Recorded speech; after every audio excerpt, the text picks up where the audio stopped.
Sí, ahora sí. Bien, buenos días, hermanos. Que el Señor les bendiga. Aprovechando rápidamente para que no se me olvide, agradeciendo a Licelot, justamente la razón por la cual hacemos las actividades de jóvenes a las 6:30 es para terminar temprano, y si algún joven después de ahí tiene un cumpleaños, lo que sea, le dé tiempo, y que no sea excusa para decir, no, yo tengo un compromiso a esa hora, porque a las 6:30 los sábados normalmente uno está en su casa todavía esperando que sea un chin más tarde. Así que aprovecho para aterrizar esa parte. Dar una bienvenida especial a las personas que nos visitan en esta mañana. De manera especial a Sandy, que es un colaborador de allá de la empresa. Le pido por favor, él está ahí al lado de Itzel, a todos los jóvenes al final del culto que se acerquen y los saluden. Le den, ¿cómo es la canción? El saludo más lindo. El saludo de un cristiano. ¿Eh? Pero es que eso hay que dejarlo para momentos especiales. Eso no se pierde furor después si se canta así a lo loco. Bien, hermanos, permítanme orar una vez más, porque orar nunca está de más. Y, y jamás nos vamos a sentir, yo creo que puedo hablar de parte de todos los predicadores, que jamás uno se va a sentir suficiente cuando se encuentra en esta posición. Así que oremos una vez más. Señor, Padre nuestro, gracias. Gracias por tu fidelidad. Gracias por tu misericordia. Gracias porque tú eres fiel. Gracias porque tú eres soberano. Gracias porque cada persona que se encuentra en este lugar, cada persona que pueda encontrarse en línea viendo este video, que en un día, 2 días, 5 años, 10 años se pueda encontrar viendo este video. Tú eres soberano. Nada sucede por casualidad. Por ende, Señor, cada uno de los que nos encontramos aquí, cada uno que se encuentra viendo esto desde su casa, tengo la convicción de que tú tienes propósito con permitir que así sea. Por lo que te pido, Señor, en primer lugar, que tú me hagas transparente, Padre. Que no sea yo aquí, sino un simple instrumento tuyo, mi Dios. Permítame reflejar a Cristo con cada pensamiento, cada palabra que salga de mi boca. Señor, te pido que yo me des claridad para poder predicar este sermón. Y de la misma manera, Señor, te pido que sea tu Espíritu Santo obrando en la mente y el corazón de cada hermano, ya que esto, como siempre he dicho, no depende de mi elocuencia, de mi conocimiento, de si puedo ser jocoso o no, Señor, depende de la obra tuya, la obra de tu Espíritu Santo, ministrando nuestros corazones, corazón de tu iglesia, Señor. Gracias, Padre, porque sabemos que así lo harás, porque así nos los has prometido, Señor. Te pedimos todas estas cosas en el nombre de tu Hijo Jesús. Amén. Bien, hermanos, no sé ustedes, pero yo de manera personal, cuando veo la condición en la que se encuentra el mundo, en algunas ocasiones me alarmo, porque cuando vemos todo lo que sucede en el mundo desde la perspectiva de un simple ser humano caído, ¿verdad?, en pecado, la realidad es que tenemos mucho de qué preocuparnos. Tenemos mucho de qué preocuparnos. Tenemos una agenda LGBT que ya no es suficiente con toparse con eso en la calle, sino que en cada serie, cada película, hasta los muñequitos que ven nuestros hijos, están siendo bombardeados con este movimiento. Vemos como hay guerras desarrollándose en países lejanos, como es el caso de Rusia y Ucrania, y el impacto, sin importar la distancia que esto tiene a nivel mundial, incluyendo una pequeña isla como la República Dominicana. Y cuando veo todas estas situaciones que se vienen desarrollando, me recuerda a un meme, una imagen que los jóvenes me enviaban con cierta frecuencia, porque saben que yo soy fanático de Marco Antonio Solís, gracias a la hermana Wendy que me inculcó eso. Y en esa imagen sale el Buki con los brazos abiertos, ¿verdad?, citando una canción de ¿a dónde vamos a parar? Y muchas veces me cuestiono eso. Oye, ¿y dónde que va a parar este mundo? ¿Dónde que todo esto va a terminar? Y creo que lo que más nos aterroriza, más que lo que sucede como tal, es la incertidumbre de saber cómo todas estas cosas van a terminar? ¿Dónde va a culminar? ¿En qué esto me va a afectar a mí? ¿En qué esto va a afectar el mundo? ¿En qué esto va a afectar a mi familia? Es en momentos como estos, mis hermanos, cuando nos encontramos preguntándonos, ¿habrá una tercera guerra mundial? ¿Hasta dónde el Señor va a permitir que este movimiento LGBT siga como que ganando fuerzas y bombardeándonos constantemente? Pero es en momentos donde nos encontramos abrumados con preguntas, con incertidumbre, con temores, que debemos recordar lo que Dios le dice a Zorobabel en los últimos 3 versículos del libro del profeta Ageo. ¿Y qué es lo que Dios básicamente le está diciendo? Esta historia ya tiene escrita su final y solo hay un vencedor, iglesia. Así que con la ayuda de Dios es mi intención hoy culminar con esta serie de predicación expositiva del libro Ageo. Y es mi anhelo, mi deseo, y entiendo que sí, que haya sido de tanta bendición para ustedes como lo fue para mí. Y deseo que me acompañen, por favor, a Ageo 2, versículos 20 al 23. Y he titulado este sermón, Dios lo hará. Dios lo hará. Estaré leyendo en la versión Nueva Biblia de las Américas. Y dice así: la palabra del Señor vino por segunda vez a Ageo el día 24 del mes, diciendo: habla a Zorobabel, gobernador de Judá. Yo estremeceré los cielos y la tierra, y volcaré el trono de los reinos, y destruiré el poder de los reinos de las naciones. Y volcaré el carro, y a los que montan en él, y caerán los caballos y sus jinetes, cada uno por la espada de su hermano.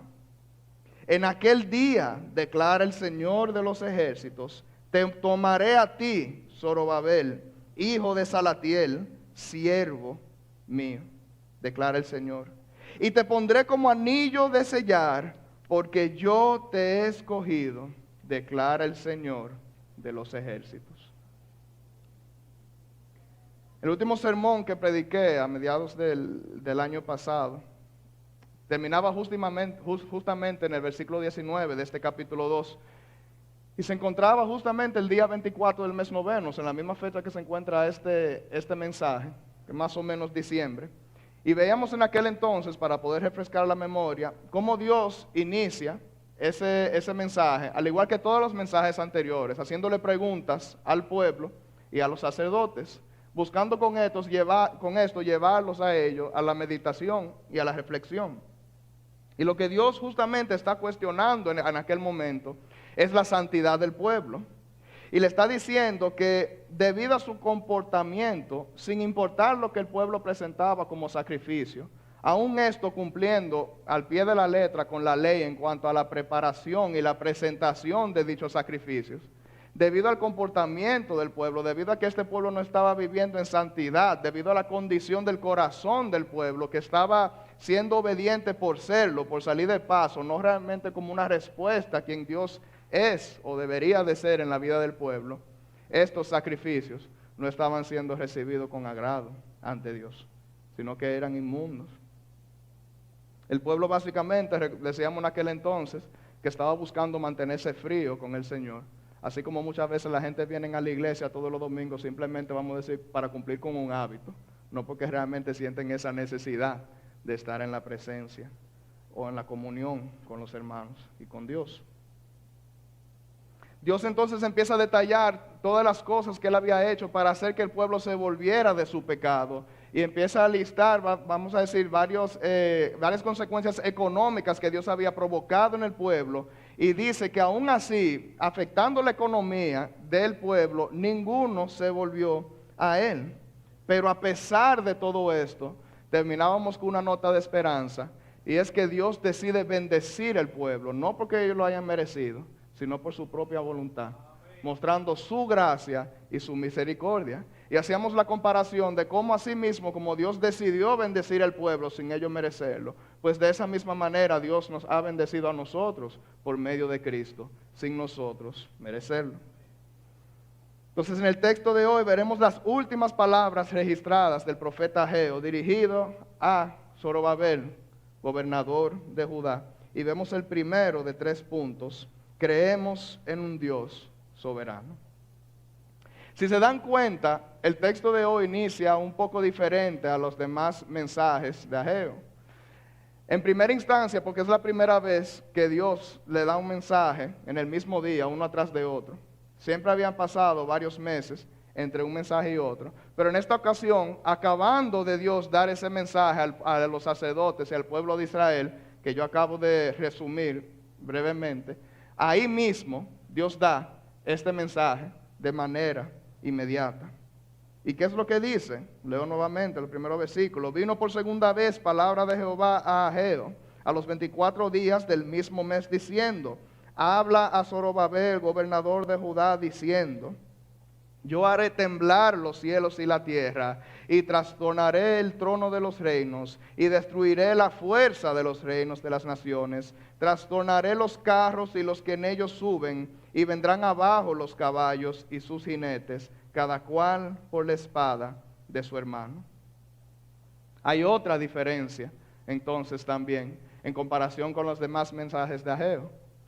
Decía anteriormente que cómo era que Dios empezaba todos los mensajes dirigidos al pueblo. Iniciaba con preguntas, haciéndole preguntas al pueblo, para llevarlos a la reflexión. En esta ocasión, Dios le está hablando directamente a Zorobabel y hace todo lo contrario. Dios no está cuestionando a Zorobabel, sino que Dios le está diciendo directamente a Zorobabel todo lo que él va a hacer a favor de su pueblo. Si frente a cada acción que Dios va a tomar fuéramos a decir yo haré, es decir, yo haré temblar los cielos y la tierra, yo trastornaré, son 7 las veces que Dios está prometiendo acciones que Él va a hacer a favor de su pueblo. 7 veces que Dios está asegurando a su pueblo que Él vencerá, que Él va a vencer a sus enemigos, que Él va a quedar en victoria. 7 veces que Dios está diciendo que Él lo hará. Debemos recordar que cuando Dios dice que Él va a hacer algo, no es si la situación lo permite, si algo no se sale de control, si no se presenta algo fuera de mi voluntad que no me permita, ¿verdad?, terminar de hacer esto que estoy diciendo que voy a hacer. Debemos saber que cuando Dios dice que Él va a hacer algo, es el Dios soberano, prometiendo 7 veces, que es el número que representa la perfección, que Él lo hará. La vida me ha enseñado, hermanos, que las palabras tienen peso dependiendo de quién lo diga. Y si esto es cierto, creo que no hay palabra que tenga mayor peso que la palabra de Dios. Porque solo Dios, si nos sentamos a pensar con detenimiento, solo Dios tiene la autoridad para hablar de esta manera. ¿Por qué? Porque por mucho que yo prometa, por mucho que yo afane, por mucho que yo trate, hay veces que yo puedo hacer la promesa de hacer algo, pero por situaciones que se salen de mi control no puedo cumplir. No es ni siquiera porque yo no lo haya intentado, no es porque yo no haya hecho mi esfuerzo, es que hay situaciones que simplemente se salen de nuestro control. Por eso es que la Biblia nos anima que cuando hagamos planes siempre digamos si Dios lo permite, porque solamente Dios sabe lo que nos espera en el día de mañana. Pero lo que está sucediendo aquí es que Dios no necesita decir, yo haré todo esto si yo me lo permito. No tiene sentido. Este es el Dios soberano, creador del cielo y de la tierra, creador del universo, diciendo, oye, yo haré esto. Así te lo estoy prometiendo. Si Dios está diciendo todas estas cosas, iglesia, podemos estar seguros que así hará, porque en los decretos de Dios no hay márgenes de error. Dios no se equivoca y Dios no promete aquello que no se va a cumplir. No hay un espacio dentro de la creación, iglesia, de la cual Dios no tenga dominio, a diferencia de nosotros. Yo ni siquiera puedo asegurar que yo voy a terminar esta prédica. Yo no sé qué pueda pasar mientras yo estoy aquí arriba. Sin embargo, Dios mismo nos confirma estas cosas en Isaías 46, versículos 9 al 10. Esto es Dios mismo hablando y dice, acuérdense de las cosas anteriores ya pasadas, porque yo soy Dios y no hay otro. Yo soy Dios y no hay ninguno como yo. Escuche bien, iglesia, que declaro el fin desde el principio y desde la antigüedad lo que no ha sido hecho. yo digo, mi propósito será establecido y todo lo que quiero realizaré. Iglesia, no hay nada ni nadie que pueda frustrar la voluntad de nuestro Dios. Y yo me imagino a Zorobabel escuchando todo esto y quedándose atónito, sin palabras. Porque debemos notar que Dios está diciendo aquí que va a destruir a los pueblos enemigos. Entonces ubiquémonos en el contexto en que se encuentra Zorobabel. Recuerda, iglesia, que Israel como nación se encuentra en uno de los momentos, para no decir el momento más frágil de su historia. Están literalmente volviendo a reconstruir Jerusalén. Ni siquiera muros tienen en ese momento para su protección. Y Dios le está diciendo en su momento más frágil, oye, yo venceré a tus enemigos. Es un pueblo que pasó de ser potencia en los tiempos de David y Salomón a ser absolutamente nada en el mapa de la historia de ese momento. El pueblo acababa, apenas salía, ¿verdad?, de Babilonia, porque así lo permitió el rey Ciro de Persia. Y literalmente el pueblo tiene un gobernador en este momento, que es Zorobabel, que está puesto ahí como por en lo que se averigua el caso de quién es que va a estar ahí, vamos a poner a Zorobabel, o por lo menos así lo entienden en ese momento. Veremos más adelante que no es así. Y en todo esto, en medio de la fragilidad, aún a pesar de las flaquezas del pueblo, Dios le está prometiendo victoria. Hermanos, hoy en día podemos tener temor de una tercera guerra mundial. Podemos encontrarnos enfrentando ideologías espantosas. Podemos tener temor por la situación económica, la situación social en la que nos encontramos. Tenemos razones de sobra por la cual estar preocupados. Pero por encima de todo esto tenemos una razón mayor por la cual estar confiados. Dios es soberano y siempre obra a favor de sus hijos. Iglesia, Jehová, Dios lo hará. No hay reino, no hay nación que pueda enfrentarse al gran yo soy y salir victorioso. Los reinos de este mundo podrán alcanzar poder, pero el poder del hombre es cíclico. ¿Dónde está el imperio del gran Alejandro Magno? ¿Dónde está el imperio de Genghis Khan? ¿Dónde está el tercer Reich del gran Adolfo Hitler, según él, que iba a durar 1000 años en su reino de maldad y solo duró 12? ¿Dónde está? Desaparecido. El poder del hombre es cíclico, pero el poder de un Dios que reina sobre un reino eterno no tiene fin. Ninguno de estos hombres, que en su momento eran cabezas de grandes potencias, pueden compararse con el Dios eterno. Dice Isaías, acompáñenme a Isaías 40:15. Este versículo no está ahí, pero quiero que lo leamos. O bueno, pueden escuchar para no perder mucho tiempo. Y escucha cómo Isaías describe el poder de nuestro Dios. Las naciones le son como gota en un cubo, y son estimados como grano de polvo en la balanza. Él levanta las islas como al polvo fino. Mi hermano, como gota de agua en un cubo y como un grano de polvo en la balanza. Un predicador, comentando este versículo, dice que comparar el poder de Dios con los reinos de esa tierra sería como salir al mercado a comprar una libra de mangos, por decir una fruta. Y cuando están a punto de pesar la fruta, decirle al vendedor, mira, sacúdemele el polvo. No vaya a ser que ese polvo haga que pese más el mango. Hermano, sería ridículo, porque un grano de polvo no va a afectar la balanza. Es como que me pidan una libra de soldadura en la ferretería y me pidan que le limpie el polvo.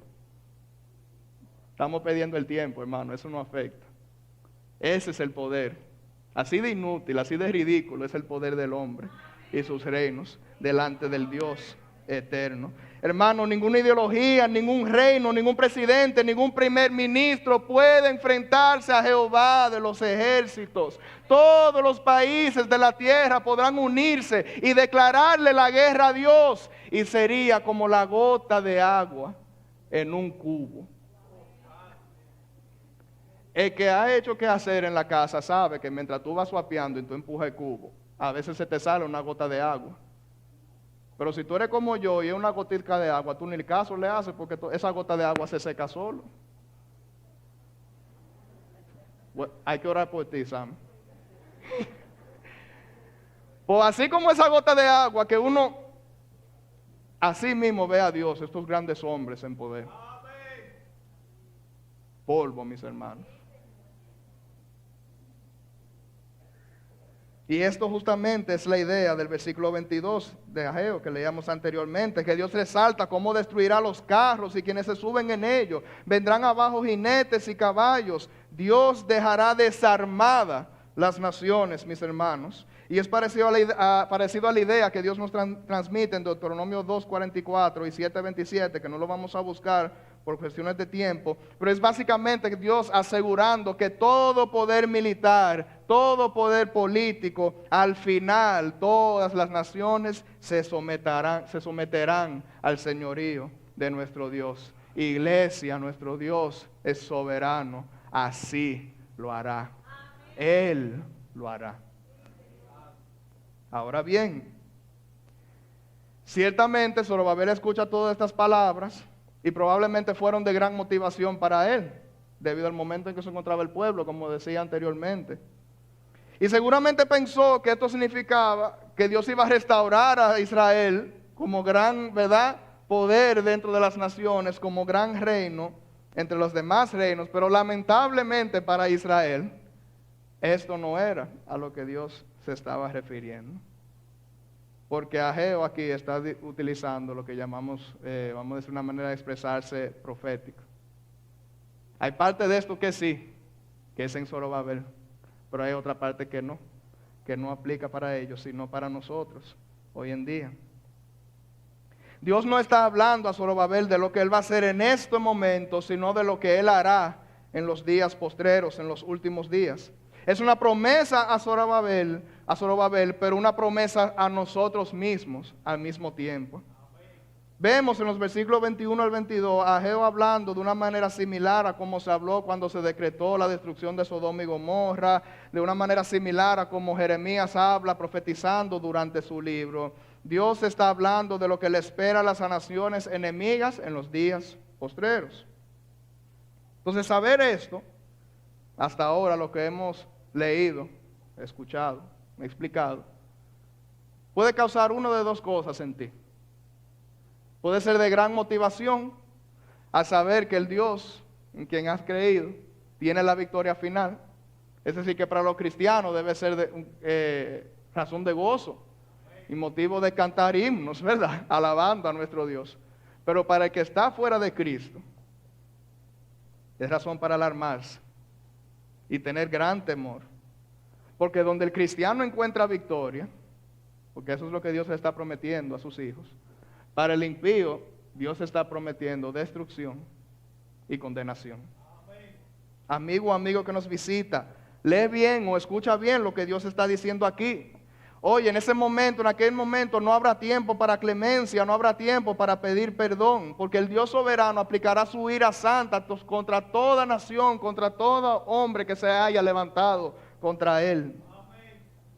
Amigo, no espere mañana, porque la realidad es, como veíamos hace un momento, que ni tú ni yo podemos asegurar, no el día de mañana, no, la próxima hora. Amigo, esto es un llamado para buscar su rostro desesperadamente y arrepentirnos de nuestro pecado. No espere mañana, porque ni tú ni yo lo podemos asegurar. Y mi mayor deseo para usted es que te encuentres del lado correcto cuando Dios pase juicio, porque habrá juicio. Y estás con Dios o estás contra Él, no hay punto medio. Iglesia, para nosotros es todo lo contrario, razón por la cual animarnos. Pero Este decreto de la que la victoria es segura no es razón para nosotros hacernos los chivos locos, ni razón por nosotros dejar de preocuparnos, dejar de ver y observar lo que está sucediendo en nuestro mundo. Pero sí es razón suficiente para confiar en que Dios está en control, que nada se escapa de Él, que esta historia tiene su final y que un día veremos este final hecho realidad, porque ya esta guerra tiene su final escrito. El mundo podrá ganar algunas batallas según Dios se lo permita, pero no hay forma de que el mundo gane esta guerra, porque para el que está fuera de Cristo, esta obra ya tiene título: La crónica de una muerte anunciada. Amados, podemos vivir confiados de que Dios hará. Así lo prometió, nada se escapa de Él. Hasta ahora hemos visto sus promesas cumplirse uno tras uno y podemos vivir confiados, podemos vivir con la convicción que aquellas promesas que faltan por cumplirse también se cumplirán. Porque Dios ha mostrado su fidelidad a través no de los años, no de los milenios. Dios sigue siendo fiel. Entramos a nuestro punto número 2, el siervo de Dios. Y para poder comprender lo que sucede ahora, es importante que tengamos una idea más clara de quién era Zorobabel. Y sucede y acontece que Zorobabel era nieto de Joacim. ¿Quién era Joacim? Joacim fue el último rey legítimo de Judá. Joacim fue el último rey al momento de que Babilonia vino, vamos a decir, y conquistó el pueblo. Es decir, que Zorobabel es descendiente legítimo de David, porque Joacim también, ¿verdad?, es descendiente de David. Pero Zorobabel tiene la particularidad, y es que nunca podría ser rey. ¿Por qué? Por dos razones. La primera, porque Dios así lo dijo, y lo veremos más adelante. Y segundo, porque estar bajo el dominio de otra nación no lo permitía tener un rey. Ya ellos tenían un rey, que era Ciro. Podían tener un gobernador. Entonces, si dan páginas a la izquierda, se darán cuenta que cada vez que Dios se refiere o le habla a Zorobabel, ¿cómo le dice? Zorobabel, gobernador de Judá. En todos los mensajes anteriores, gobernador de Judá, Zorobabel, gobernador de Judá. Pero en esta ocasión algo cambia. ¿Y cómo le dice ahora? Zorobabel, siervo mío.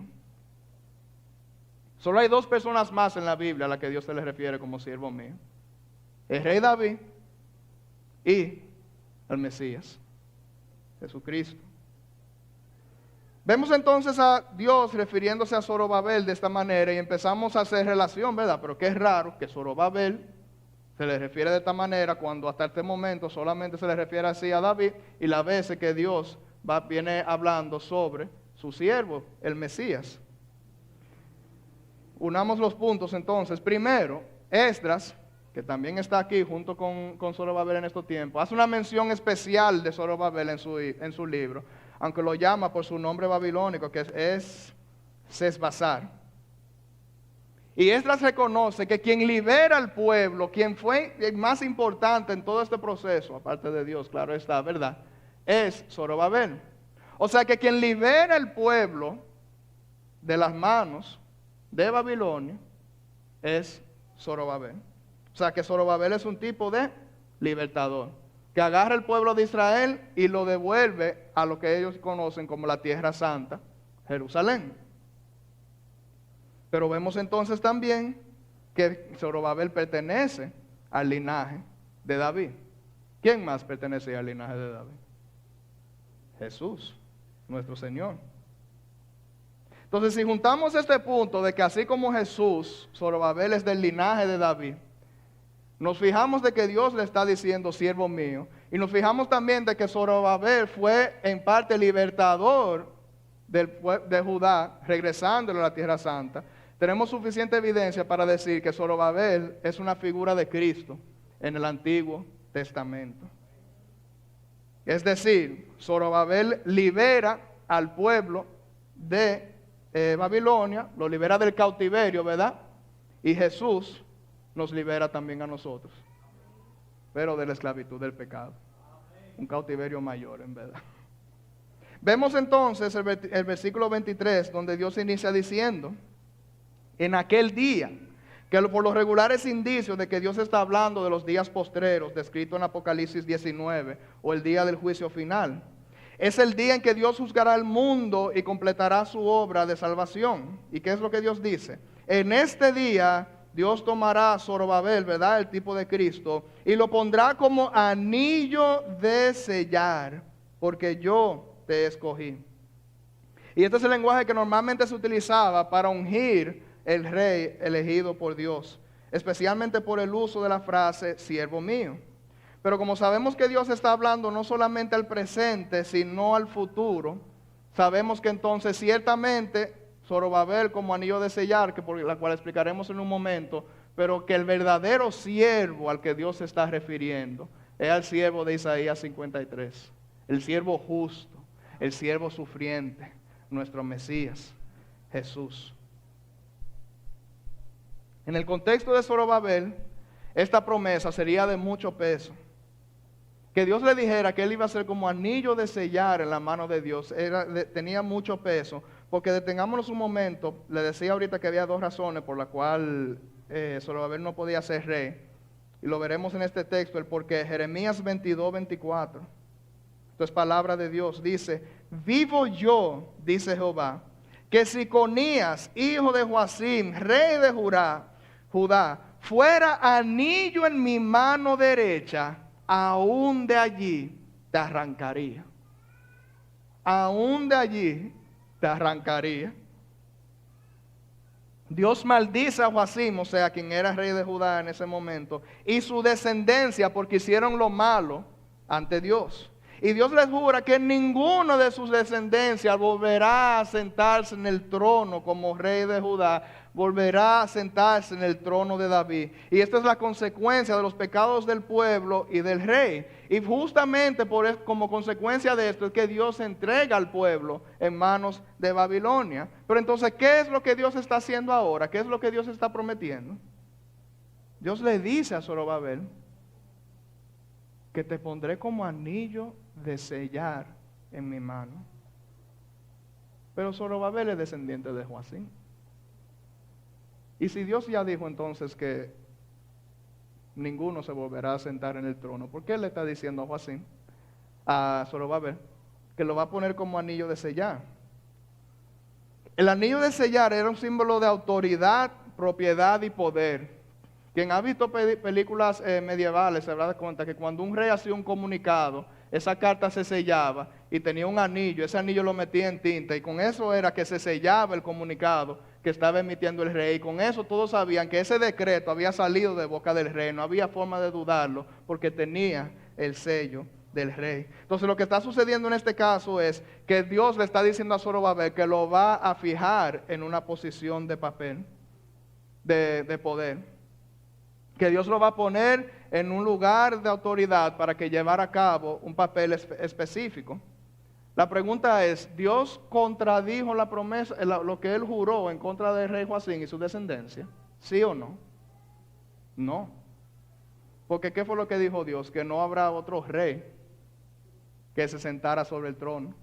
Pero Zorobabel no es rey. Zorobabel es gobernador.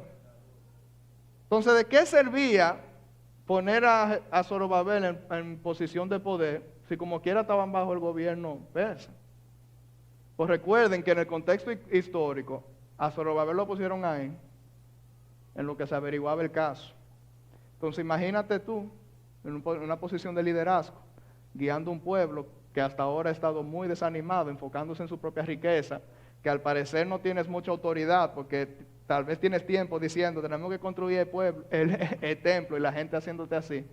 Imagínate el ánimo que Dios le dio a Zorobabel cuando él está diciendo, oye, tú no estás ahí de casualidad, yo te he puesto como gobernador de Judá.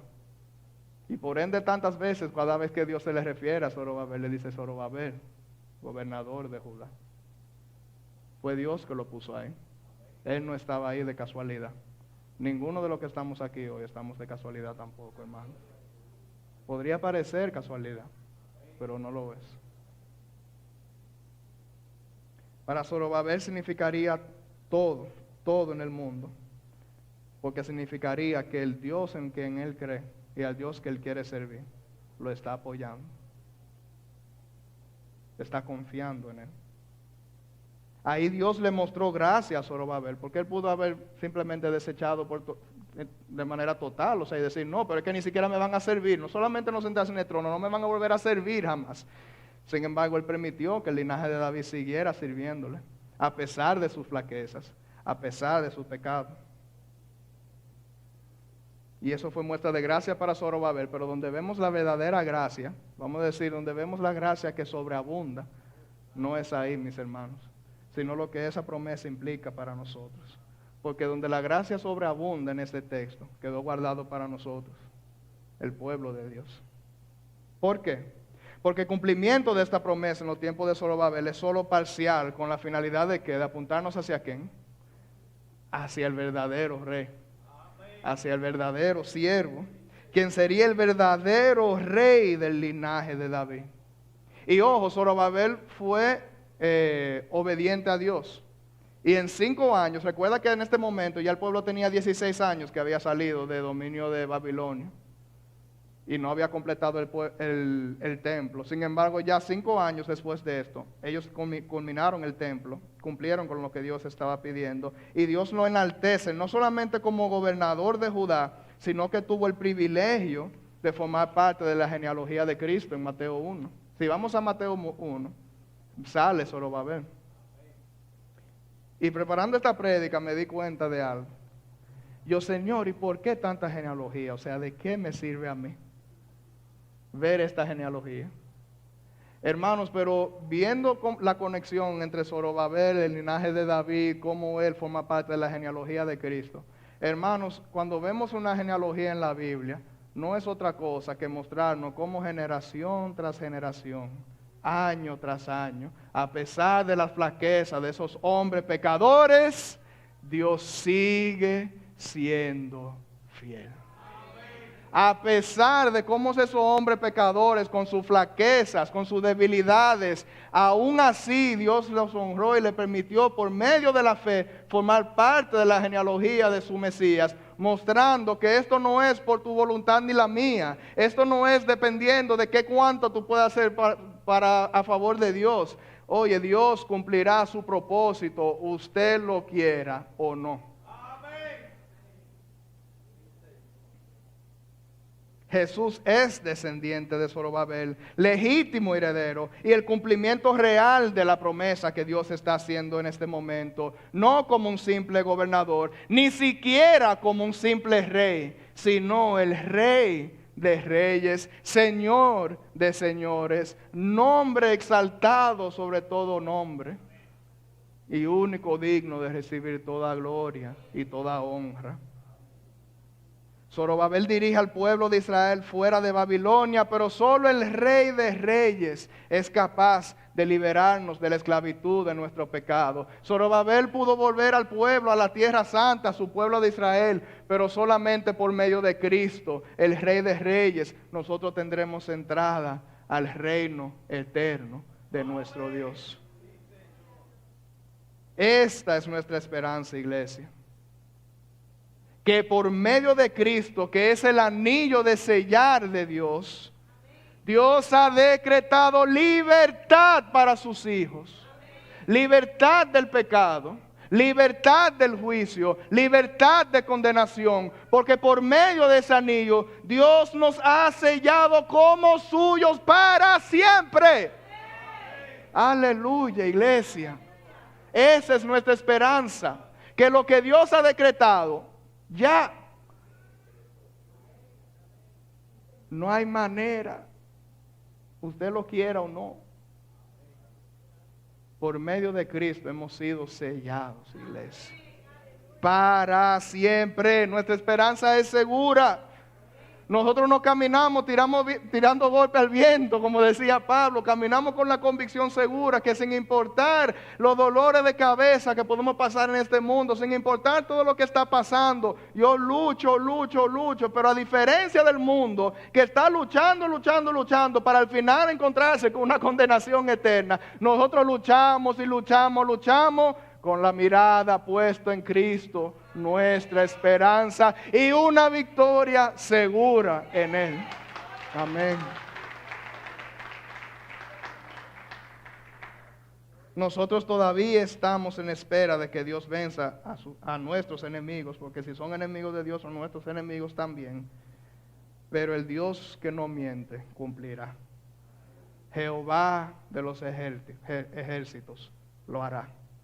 Y es en aquel día donde veremos el cumplimiento de Apocalipsis 19, 11 al 16, que dice así: entonces vi el cielo abierto, y he aquí un caballo blanco, y el que lo montaba se llamaba Fiel y Verdadero, y con justicia juzga y pelea. Sus ojos eran como llama de fuego, y había en su cabeza muchas diademas, y tenía un nombre escrito que ninguno conocía sino él mismo. Estaba vestido de ropa teñida de sangre, y su nombre es el Verbo de Dios. Y los ejércitos celestiales, vestidos de lino finísimo, blanco y limpio, le seguían en caballos blancos. De su boca sale una espada aguda para herir con ellas las naciones, y él regirá con vara de hierro, y él pisa el lagar del vino del furor y de la ira del Dios Todopoderoso, y en su vestidura y en su muslo tiene escrito este nombre: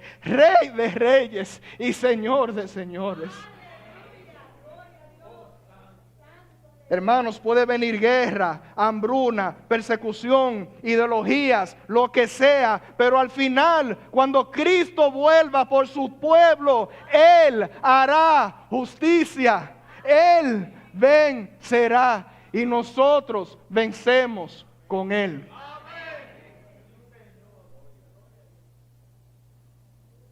Ahora bien,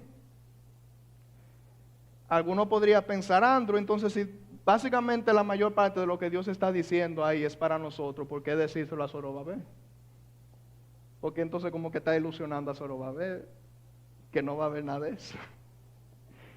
¿En qué servía hacer esta profecía que verá su cumplimiento en Cristo a Zorobabel?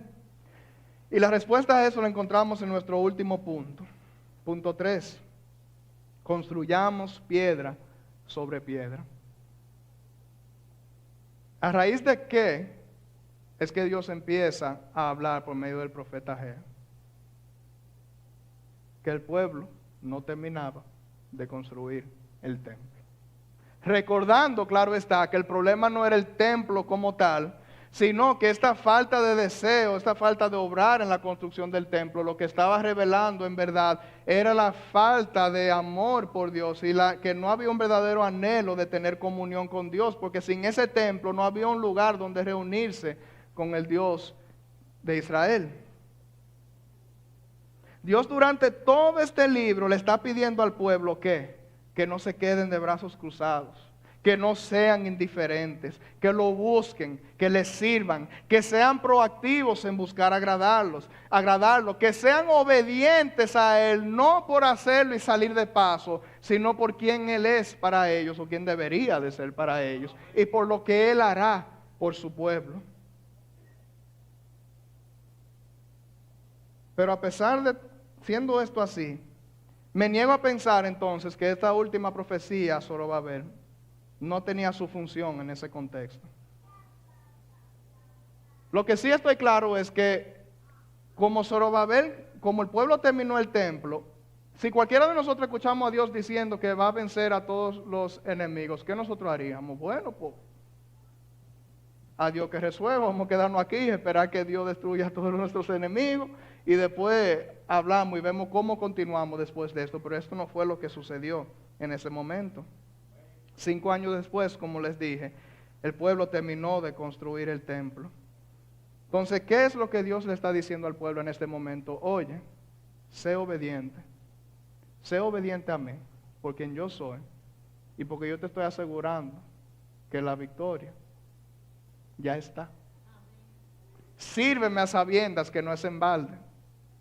Hermano, nosotros en el trayecto de nuestra vida iniciamos muchos proyectos que creemos que va a ser fructífero y al final se vuelve nada. Sin embargo, seguimos emprendiendo otros proyectos, iniciando otras obras, aún a pesar de que hay posibilidad de que no funcione. Pues en este caso, Dios te está diciendo, oye, continúa esta obra en obediencia a mí, por amor a mí, pero yo te estoy asegurando que esto va a dar su fruto, que esto no será en balde. Iglesia, aunque sabemos que esta guerra tiene su final escrita, tenemos muchas cosas que hacer. No tenemos un templo que tenemos que construir literalmente con nuestras manos, pero hay personas allá afuera que aún se pierden. Hay hombres, mujeres, niños que necesitan escuchar la palabra de Dios. Hay una santidad a la cual Dios nos ha llamado a continuar progresando. Hay personas que necesitamos evangelizar. Hay cosas que nosotros tenemos que aprender para parecernos más a Cristo cada día de nuestra vida. Hay discípulos que tenemos que salir allá a formar para poder cumplir con la gran comisión que se nos ha puesto. Pero ¿cómo haremos estas cosas si no pasamos tiempo en la palabra de Dios? ¿Cómo presentamos a un Cristo que no conocemos? Porque la realidad es, amado hermano, que si la única exposición que usted tiene a la palabra es la predicación del domingo, usted está caminando sobre la fe del predicador. Usted ha escuchado del Dios que nosotros hemos conocido, pero usted no ha conocido al Señor, porque usted está escuchando lo que yo he conocido hasta ahora mismo. De oídas te había oído, pero si no estamos pasando tiempo en la palabra, ¿cómo nos regocijamos en estas promesas? ¿Cómo confiamos en aquel que no conocemos?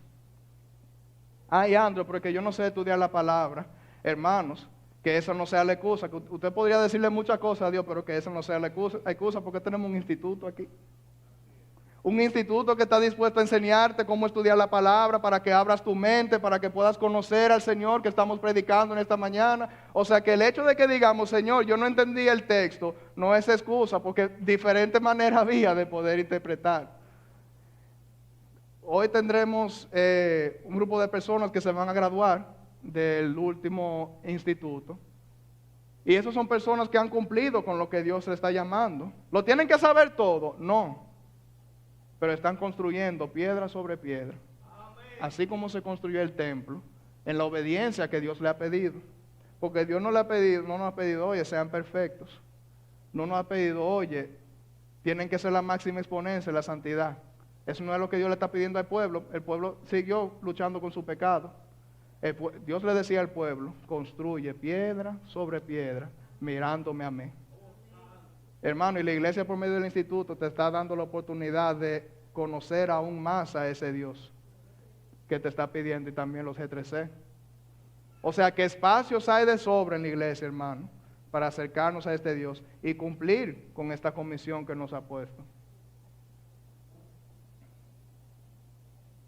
Aprovechemos la oportunidad que Dios nos ha dado por medio de su iglesia y no cometamos el mismo error que cometió el pueblo de Israel, de ser pasivos ante el llamado de Dios. Porque al final la falta de interés de conocer a Dios, realmente ¿de qué habla? Yo soy cristiano, pero a mí no me interesa conocer al Cristo que yo sigo. Tan ridículo como decir, sacúdele el polvo al mango, para que no afecte el peso. Así de ridículo. Y si te sientes mal, hermano, acá al momento que yo estoy diciendo eso, mírelo como gracia y misericordia de Dios. Porque mejor que usted se arrepienta de su pecado ahora y no encontrarse con la ira de Dios en los días postreros. Porque así como yo me lleno de gozo al leer cómo el Señor descenderá en ese caballo blanco, yo me imagino estar del otro lado de eso. Porque si eso es yo gozoso viendo a aquel que va a luchar por mí, imagínate que ese viene para encima de uno. O sea, así se pone uno tenso cuando uno era muchacho que se iba a fajar con uno. Imagínate tú ver el Dios del universo que viene para encima de ti para juzgarte. Ahí sí es fuerte, compadre. Iglesia, mostremos interés en las obras de Dios, porque debemos tener interés en la obra de nuestro Padre. Estamos llamados a pacientemente, piedra sobre piedra, como si fuera la construcción del templo, continuar con la obra de Dios. En amor, no por obediencia ciega, sino en amor por el precio que se pagó por nosotros. Nos capacitamos, caminamos y obramos, pero con seguridad y confianza de que seremos vencedores en Él. No lo hacemos con la esperanza de que quizás algún día llegaremos a la meta, sino con la convicción de que tenemos morada en el cielo. Que para eso fue que Jesús se fue, para construirnos morada. Conclusión. En esta oportunidad quiero dar conclusión no solamente a este sermón, sino al libro completo ya del profeta Ageo. Y concluyo esta serie de sermones con esta frase que entiendo que resume la idea principal del libro de Ageo completo. Que nuestra obediencia sea evidencia de nuestro amor por Dios y caminemos confiados en su fidelidad y la promesa que hemos recibido por medio de Cristo. Él es Dios y Él hará. Amigo o amiga que nos visita, cada mensaje de Dios por medio de Ageo también tenía otro punto en común: la necesidad de arrepentirnos de nuestro pecado. Y este mensaje no será diferente. Amigo, amiga, tu vida tiene final seguro. De eso no hay duda. Dios te presenta en esta mañana la oportunidad de decidir de qué lado de ese final estarás. No te estoy diciendo que medites en que si eres digno. No te estoy diciendo que medites en si te has portado bien en los últimos años. No te estoy pidiendo que reflexiones en lo que hiciste en los últimos 5 años, en los últimos 5 meses, en los últimos 5 días, ni siquiera en los últimos 5 segundos. No te estoy pidiendo que te mires a ti mismo y pienses si es el momento. Te estoy pidiendo que mires a nuestro Señor Jesucristo, quien ha prometido vencer. Les recuerdo cómo culminé el sermón anterior. A pesar de nuestras flaquezas, a pesar de nuestro pecado, a pesar de tu pecado, amiga o amiga, Dios ha decidido bendecirte. Si tú lo crees esto, si tú crees que Jesucristo es el Hijo de Dios, que por medio de su vida y su justicia has recibido un camino abierto hacia el Padre, te invito que ahí donde estás, invites a Cristo a tu vida y que no mires atrás y ni siquiera te mires a ti mismo, porque si yo me miro a mí mismo en el espejo para tener punto de referencia de cómo voy, no hay valor no de pararme aquí adelante, ni siquiera de pisar en esta iglesia, mi hermano, porque pecado y defecto sí tenemos todos los que estamos aquí.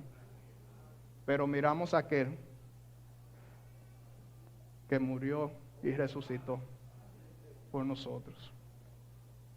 Caminemos adelante convencidos de que nuestra victoria es segura en Él. Una vez más, iglesia, Jehová es Dios y Él lo hará. Pongámonos de pie, iglesia.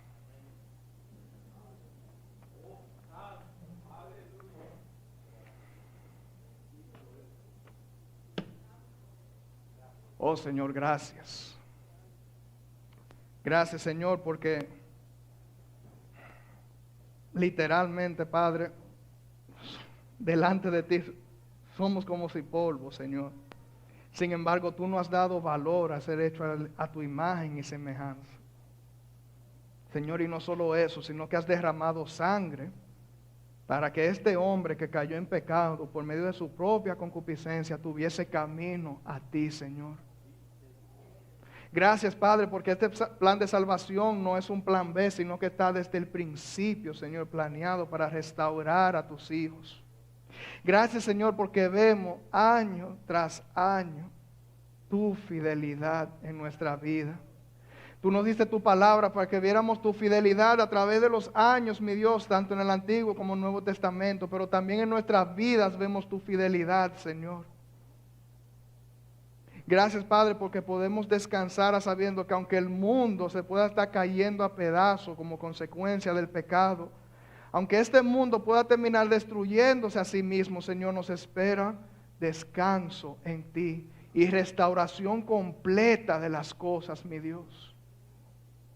Gracias, Señor, porque sin importar lo que yo pueda estar pasando en este momento, mejores cosas me esperan en ti. Y esto no es una esperanza ciega, esto no es optimismo, Señor, esto es la convicción de porque como tú lo has prometido, así se hará, porque tú eres Dios soberano sobre tu creación y decretas las cosas desde antes de los tiempos, desde la antigüedad, Señor. Así que yo creo, Padre.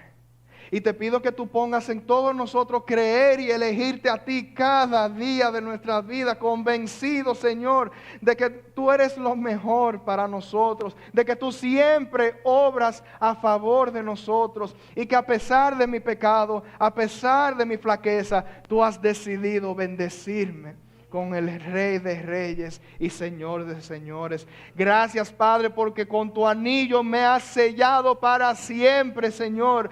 Gracias, Padre, porque aún en mi momento de mayor flaqueza, mi momento de mayor debilidad, tú me levantas. Tú me adoptaste y me llamaste hijo tuyo, Señor. Aun cuando el mundo nos quiere hacer sentir que no somos dignos, y es verdad, no somos dignos, aún así tú nos has dado valor por medio de Cristo, Padre. Gracias, Señor, porque estas promesas las veremos cumplidas. Señor, y te pedimos que tú nos permitas esperar con gozo tu regreso, Señor. Que no sea parte de nuestros labios y nuestro corazón la esperanza de verte otra vez, Padre. Gracias, Señor. Y si hay alguien en este lugar que aún no te ha conocido, Señor, muestra gracia, muestra misericordia. Señor, que cuando tu Hijo vuelva, cuando tú, Cristo, vuelvas, te puedas recibir gozoso y no con temor de saber lo que le espera, Padre. Oh Señor, permítenos estar del lado correcto de tu juicio.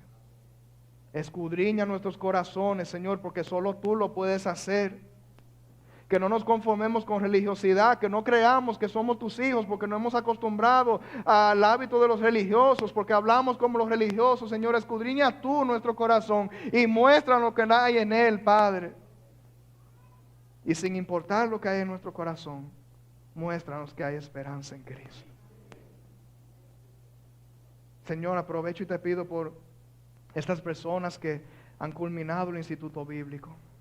Señor, te pido que este conocimiento que tú le has entregado a ellos no quede guardado en su mente, sino también en su corazón. Y que tú animes, mi Dios, a aquellos que todavía no han hecho el esfuerzo de prepararse para conocerte más a ti, mi Dios. Que tú pongas en ellos el anhelo de conocerte por medio de tu palabra. De manera que no caminen sobre la fe de un tercero, Señor, sino que puedan experimentar una comunión real contigo, que es uno de los beneficios que hemos recibido por medio de Cristo. Gracias por sus vidas, gracias por la vida de los maestros y quienes enseñan, Señor. Te pido, Padre, que esta prédica, esta institución y esta iglesia pueda seguir siendo de bendición para tu pueblo. Te lo pido en el nombre de tu Hijo Jesús. Amén. Que el Señor le bendiga, iglesia.